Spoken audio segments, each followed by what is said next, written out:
Ce qu'on va faire, c'est qu'on va laisser ce tunnel comme ça et on va créer un autre tunnel qui va être plus spécialisé dans la vente. Donc tunnel de vente. Par exemple, vous voulez créer une offre, vous voulez tester une offre.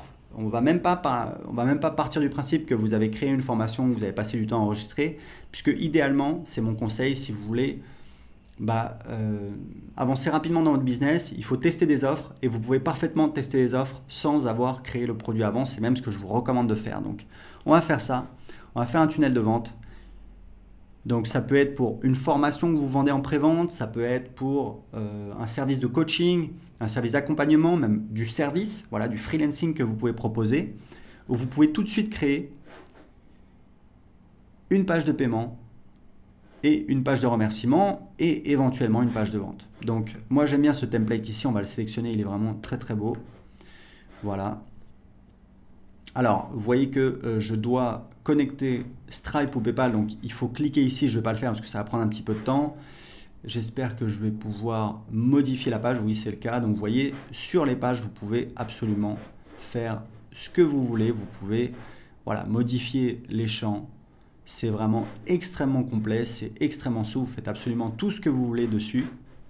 Donc on va enregistrer la page. Si vous avez besoin de créer une page de vente, vous allez tout simplement ajouter une page de vente. Voilà. Donc par défaut, elle arrive en bas, hop, on va la mettre en haut. Vous avez la page de remerciement. Et imaginons que vous vendez une offre de coaching et vous dites, voilà, si les gens prennent mon offre de coaching, eh bien, j'aimerais leur faire une offre spéciale. Je vais leur proposer par exemple, parce qu'il faut savoir un truc, c'est que sur 100 clients, il y a 20% des clients qui sont prêts à dépenser 4 fois plus. C'est une règle au doigt mouillé, hein. Il y a un livre là-dessus qui s'appelle un livre de Perry Marshall qui est très intéressant. Et donc en fait, moi ce que je vous recommande, c'est de toujours, quand vous vendez un produit, toujours avoir des upsells, parce qu'il y a des gens qui vont dire oui, il y a des gens qui voudront aller plus loin et ça va vous permettre d'augmenter votre panier moyen. Donc je vais cliquer ici sur ajouter une page.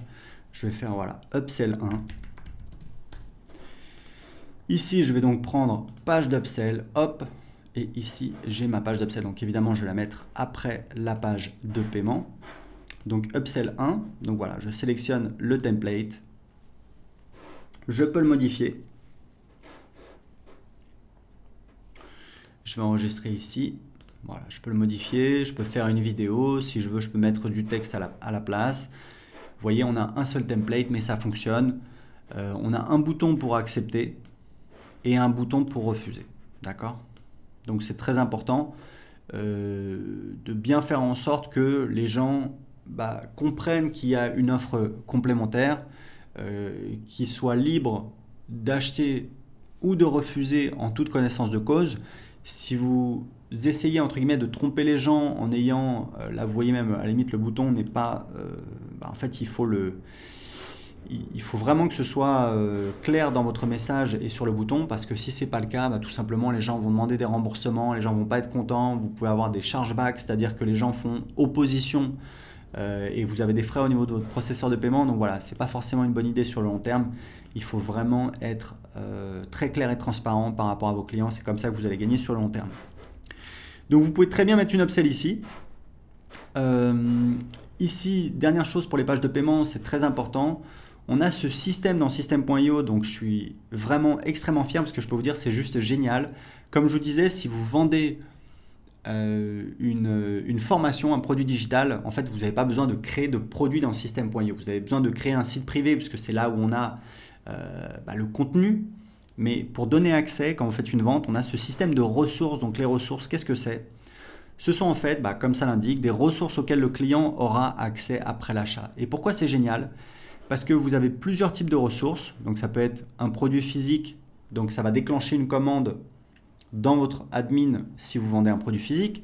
Mais si vous vendez une formation ou un pack de formation, vous donnez accès à votre formation. Alors là, je n'ai pas encore de formation, mais je pourrais choisir le nom de la formation si j'en avais. Et puis, on a le fait d'ajouter un tag. Et en fait, ce qui est génial, c'est que si la personne demande un remboursement ou dans le cas d'un abonnement, si la personne arrête son abonnement, l'accès aux ressources est coupé automatiquement. Donc, c'est génial puisque avec d'autres solutions où vous allez intégrer connecter plusieurs logiciels en même temps, généralement, quand vos clients demandent un remboursement ou arrêtent de payer un abonnement, en fait, l'accès n'est pas coupé. Parce que ça ne se fait pas automatiquement, il y a plusieurs logiciels et c'est compliqué à faire. Dans System.io, tout est intégré. Donc c'est vraiment génial.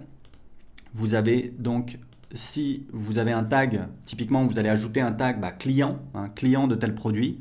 Si la personne demande un remboursement, hop, ce tag va être supprimé du contact. D'accord ? On aura toujours l'historique dans sa fiche contact, les paiements, les abonnements, les emails ouverts, etc. Mais dans le futur, cette personne n'aura plus de tag et l'accès à la formation sera supprimé. Donc ça, c'est vraiment génial. Donc ici, vous avez donc page de vente, page de paiement, page d'upsell. Vous pouvez rajouter autant d'upsell et de downsell que vous voulez. Comme je vous indiquais, les downsell, c'est en fait un type. Donc on va mettre downsell 1. Les downsell, c'est un type d'upsell spécifique qui n'est montré que si la personne a dit non à l'upsell précédente. Ça veut dire que ici on a une upsell, donc là, voilà, sur la page de vente ou sur le bon de commande, sur la page de paiement, on a une offre. Les gens payent avec PayPal ou alors entrent leurs coordonnées de carte bancaire. Sur la page suivante, ils sont donc redirigés vers une page d'upsell sur laquelle on leur fait une offre complémentaire. Et si on a une downsell ici, ne verront la downsell que les gens qui ont dit non à l'étape précédente. C'est-à-dire que les gens qui disent oui, ils vont passer directement, ils vont sauter la downsell, ils vont passer directement à l'étape suivante. Donc ça peut être une autre upsell, on peut rajouter une upsell, ou alors ça peut être directement la page de remerciement. L'avantage de la downsell, c'est que c'est vraiment une offre spécifique pour les gens qui ont dit non. Typiquement, c'est on propose un produit, les gens disent non, on dit ok, est-ce que je comprends, ça vous fait un petit peu cher, est-ce que ça vous dirait par exemple de payer en plusieurs fois sans frais, et voilà, ce type d'offre qu'on peut faire, d'accord ? Très important, c'est que vous avez, pour toutes les pages, vous avez à chaque fois des onglets ici. Donc ça, c'est les paramètres de la page. Ici, c'est les règles d'automatisation. Donc c'est des règles d'automatisation qu'on va pouvoir créer.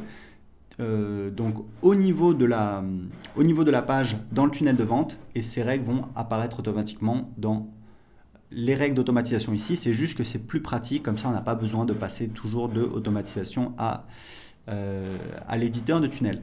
Ici, on peut créer des tests AB. Ici, on a donc les statistiques, donc on voit le nombre de visiteurs, le nombre d'inscrits, le taux de conversion, le nombre de ventes. Et ici, on a donc tous les clients qui ont acheté. C'est uniquement pour les pages de paiement. Voilà, pour les pages de vente.